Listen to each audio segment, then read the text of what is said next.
and performance-based standards, mostly the KPIs. Investors in the People, IIP. Investors in the People is a UK-based accreditation that assesses how well an organization develops and manages its workforce, just like pressure groups, labor unions. It encourages organizations to invest in employee well-being, training, and engagement. Like people who are underprivileged, they cannot afford a good education, or their husband had passed away, even the wife. There's no one to earn actually. They are allowed to learn new skills, and then they can earn the money. That's what they're doing in the UK, investors in the people. Benefits. It improves the employee productivity and job satisfaction as well because once they are trained in whatever the desired designation they have chosen, they can work in the work uh, what do we call it, corporate sectors. It increases retention rates and workforce motivation. The companies can also work on the investors and the people, that is, existing clients or the existing employees. You can train them for the betterment of their future. They can upgrade themselves in the futures as well. And it will try to be retained in the organization. They're not going to leave, or the absenteeism rate is going to be reduced. It helps organization attract and retain top talent. An excellent one are going to be in the org for the longer period of time. For example, a Saudi SME, the IT services follow IIP standards, that's the investors in the people, to enhance employee training and career development. Like Google as well, they work on this. Retail companies like IKEA and Carrefour apply the IIP to boost the staff engagement and customer service quality.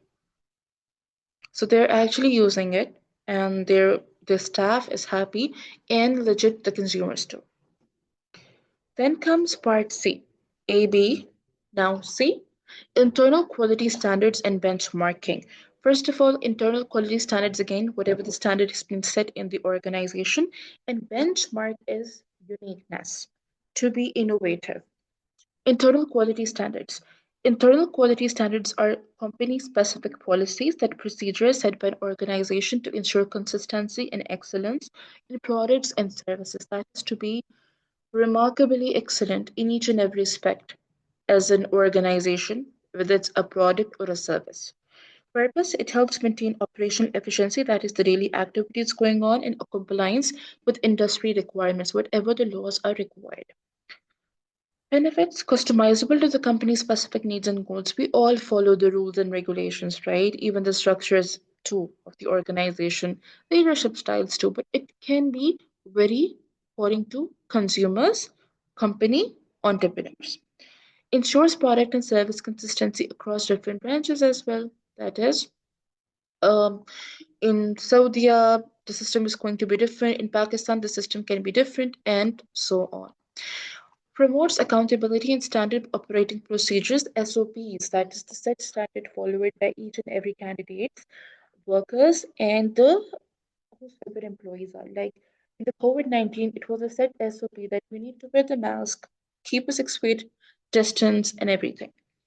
Example, a construction firm in Saudi Arabia, okay, that's not Al now, it's something else, sets internal quality standards for materials used in building projects. Like they have their standard set and AAA quality. A hospital in Jeddah establishes internal hygiene standards for the patient safety to wear mask always, and the less patients are allowed. It comes under the standard, this act. Then comes number 8, that's the benchmarking. Benchmarking is the process of comparing an organization's performance against industry best practices or competitors. Now, what best practice is it? I just told you that it's innovation, creativity. When you work on the benchmarking of the organization, it makes you best among all. They can be your rivals as well, they can be your competitors as well. It helps businesses identify gaps, set improvement goals, and adapt innovative strategies. Like you have compare yourself with your competitors and rival, and you are going to basically work on those things on which they haven't. That is going to be your gap, and it will make you with the benchmarking factor. Then you're going to set your goals, standards, procedures, and everything is going to be smooth. Something with the benefits, it encourages continuous improvement and competitiveness. And when you are going to work on the benchmarking factor, it means you're going to upgrade yourself time to time. It identifies weaknesses and areas for the process optimization, that is, to make process of the production smoother. It increases efficiency and consumer satisfaction. Of course, the efficiency rate is going to be increased with the profit maximization level, and the consumers are going to be retained in the organization for a very longer period of time. For example, Saudi Airlines benchmarks its consumer service performance against global airline leaders, and that's true. E-commerce business like Noon and Amazon, you must be familiar with it. Benchmark delivery speed and user experiences. Everything is online, it's quite easy for you people. Value added standards. We have made a perfume, but just giving a premium packaging, we can copy up your name on it. What it is, it's a value addition. These standards focus on adding extra value to the consumers through unique product or service enhancements. Like you can even write down up your name on the bags. What it is, it's a value added, value addition. It helps business differentiate themselves in the market to stand out, to be unique. Benefits, it increases the consumer satisfaction and loyalty. They are going to be abided by you. Creates competitive advantage, uniqueness, benchmarking factor, supports premium pricing strategies, and you can take whatever you want because you are going to be the price maker, not a taker. When you're a price taker in the industry, it means you're going to satisfy the consumers. When you're a maker, it means whatever you want, you can do because you are a monopoly. For example, a luxury hotel in Riyadh offering personalized concierge services as a value added feature. There are so many things, I don't want to add it. An automotive company in Saudi Arabia providing extended warranties and free maintenance. Once you buy anything from them, any of the company, they're going to give you a free warranty card for 2 to 3 years. And maximum the life shelf of a machinery is max 5. Then comes number three part, choosing the right quality standard for organization. Now it depends on the structure of the organization, the types and styles. They have to dignify by themselves. First, industry requirement. Businesses in manufacturing may need ISO 9001, while IT companies may require ISO 27001. We just read it right now. So we are going to distinguish it accordingly, according to the sectors. The legal compliance, environmental laws may necessitate ISO 14001, while the companies handling consumer data must follow ISO 27001. It's clear. I don't think so that I need to explain it because we have done these standards just right now. We need to just segregate it according to the levels of sectors of companies, right? Yes, ma'am. Okay. Ma'am, I have a question that as it's mentioned that it depends the structure on the organization, so companies must follow ISO like for like how, ma'am? Is it for the right quality base or is it like a different standard wise like because every company should follow that like have like different requirements, right, ma'am? Yeah, it's a quality standard. When you're using an ISO, it means you're under the quality standards. People are going to buy from you. And you have to decide it according to the structure of the organization, the type. Like if you're working for the construction company, then you need to use ISO 31000. It's mandatory. If you're not using it, you're going to be fined by the government and your business can be sealed as well. Then comes social responsibility goals. Organizations prioritizing the ethics and sustainability should adopt ISO 26000 or the Greek Global Reporting Initiative standards. Now, according to the type, structures, horizontal, vertical, conglomerate, and so on, and the leadership styles as well autocratic, democratic, laissez faire, transitional, transformational. We adjust the styles of acts as well accordingly. Sometimes you can use every sort of act in the organization to be a premium organization, but when you're going to have these acts, it is not free. It has cost, it has benefits. Everything is attached to it. Conclusion. Quality standards provide organizations with the frameworks for the operational excellence, consumer satisfaction, sustainability, and the risk management. This is the reason why we are working for it. Like you go to the hospital and clinic. Do you go to general hospitals or the local ones? You go to the authentic places, right? The one which have certifications. Like when we travel abroad, mostly Europe countries, we go for the halal certifications first. because we have to eat food there, and they are based on ISOs, but they are according to the food industries. ISO certifications like ISO 9001, 14001, 27001 ensure global best practices while benchmarking. What does it mean by global best practices? It means every multinational company is going to use it. While benchmarking being unique, internet standards, the company standards, and investors in the people focus on improving workforce performance. And ultimately, what do we want? We want that people should work day and night, boosting up with the profit maximization level, and they should be satisfied with what with the salary and with the benefits. Organizations that implement appropriate quality standards gain a competitive edge, unique, being creative, enhance trust, credibility from the employees, from the consumers, both, and ensure long-term sustainability. And you will be in the market for a very long period of time. That means your future kids are going to be as well in the company. Like in Pakistan, we have NESCOM, we have KPMG.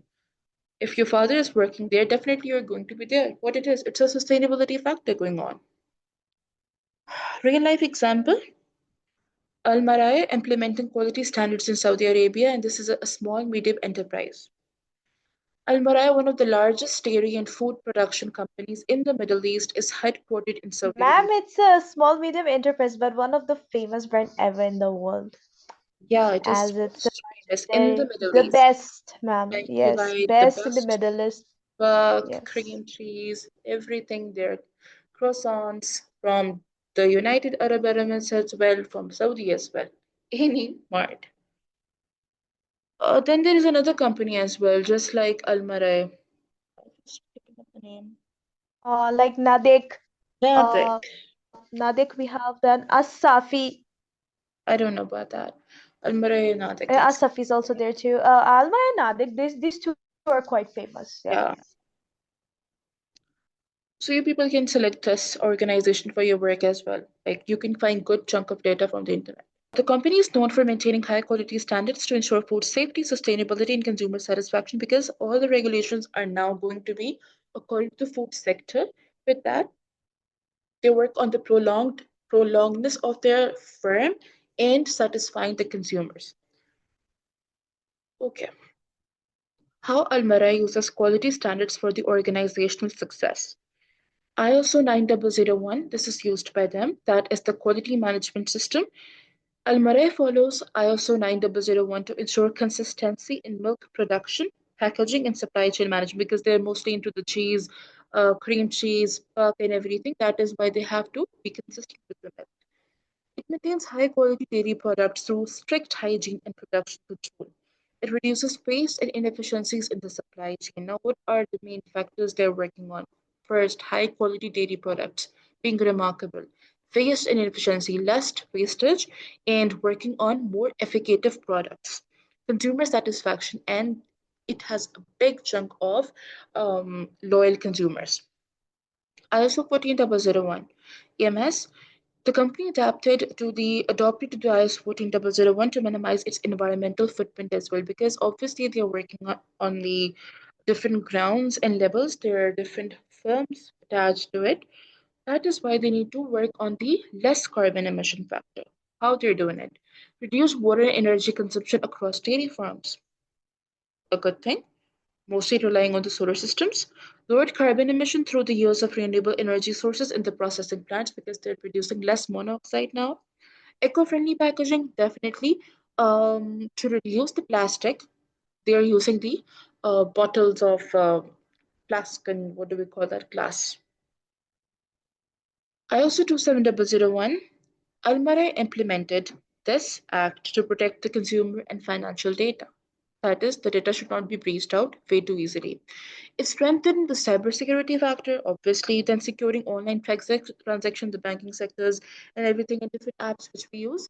Definitely, you people must have your own online apps in Saudi as well, right? Like in Pakistan, we have Jazz Cash, Easy Pesa, and what are the apps there? Sorry, ma'am, can you repeat again the question that you asked? What kind of applications you people use to transfer money there, to pay online or to do the online transaction other than the banking sectors? I don't think so. It's all of it like it is banking system. Other than the banking Ma'am, system in actually, other Like countries they I do have, thought. but we don't have like in KSA. Suppose, for example, ma'am, Saudi National Bank, for Hmm. example, Hmm. we have only for banking mostly. We don't have any app like that. Saudi banking, then British Bank, these all Okay, we have, but we don't when have do like the people particular, do the one their you just payment asked through for, Standard ma'am. That we Chartered? don't. So that's a banking sector, but I was asking about different applications, like there are different softwares through which you can do payments. So maybe I'll do No, research we on don't have that. No, I don't think so. We have that. no problem. It's okay. Then comes ISO 26000, that is the social responsibility Like, standard. ma'am, in our Mhm. country, Yeah. in our country, as you to have talked about those just cash, right? In India, I mean, in Mm-hmm. Pakistan, you guys Paisa something. In our country, we have it's called Bcash, Bcash, In which is Bangladesh. called like Bcash, which yeah, in Bangladesh, apart from the one you just said, right? Apart from bank, where Yeah. we transfer our Mhm. like money, we in our country we have which is Bcash. You can check it there online. Okay, I'll do the research because actually I was asking for you It's people. I it's should have not done with it by C, ma'am. myself. It's not with C. It's K. It's K. Okay, Bcash, which is Okay. K. It's Okay. really good app. Like especially Mhm. those who are permanently living it, for them it's okay, but not for those who are temporary. It's not for them. But Okay. it's really when you run out of shortage or anything, this one is like the best option. All right. I'll do a research today, inshallah. Yeah, sure. Okay. Then comes the company integrated ISO 26000 to ensure the ethical labor practices in CSR. Like again, CSR, we need to work on it literally in every sector, in every department because it's mandatory. What is the impact? First, it provides the fair wages. It's important. There should be no disequilibrium among the women and men. And ultimately, we need to work on the working conditions too. Then launched the community welfare programs, that is the programs which help you people to be more privileged in each and every sector. So like people who cannot afford good education, we can give the a little bit allowances to them. Like the teachers who work on the schools and universities, if their children also study there, they're going to get half a fee or like a waiver, the fee waiver, or maybe sometime free education. It's a fringe benefit. Then strengthen the brand of reputation as an ethical and responsible company. Definitely, when you're working on the CSR ground or the social responsibility factors, your reputation, your what do we call that, goodwill is going to be enhanced. Then the last one is investors in the people workforce development. Almarai follows this because the principle is to enhance employees' engagement and training because we really want that they should be involved in each and every decision making act. And with that, they should get the training too. Why? Because we want they should be in the organization for a very prolonged period of time. In fact, conducted training programs to upskill the employees, the one which are quite weak, they can be graded. Employee satisfaction and retention rates, definitely when they're going to be happy, they will be in the company for a very long period of time. They're not going to quit. Increase productivity through effective workforce management. And definitely when you're working on them, they are going to get you in the return with huge bulk of profit. Outcome. First, obviously increased efficacy, efficiency, reduced production cost, and improved supply chain logistics. Why? Because we are going to work on the efficiency factor. This means we will be trying our best to produce less, but in a very ethical manner. Quality is not going to be compromised, and the consumers are going to be happy at the same time. Sustainability, lowered carbon footprint, that is carbon monoxide and dye both, and waste management improvements. Higher consumer trust. Consumers prefer Almarai due to the consistent product quality, and that's true. Where the quality which was in the 90s still it is the same, and ethical business practices. Stronger market position became the leading dairy brand in Saudi Arabia and expanded internationally as well. Slowly and gradually, they have opened up small branches around Middle East. Conclusion, not the branches. Basically, they're supplying up their products. Logistics is getting better day by day. Almarai's success demonstrates how implementing ISO certifications, IIP investors and the people, and the social responsibility standards can enhance the product quality, environmental sustainability, Workforce efficiency and data security. Everything is going to be under this act when we are going to install that. Certifications, basically. By adhering to these standards, when you're going to comply with it, the company maintains consumer trust, they will be loyal. Regulatory compliance, everything is according to the government will. You're paying them on time and long-term profitability. And you can sustain in the market with a way too prolonged period of time. That's it. We're done with today's lecture. And we did LO4, the main heading, and assessment criteria 4.1 only. And the next classes, we will be covering up with 4.2, M1, and D1. That's it.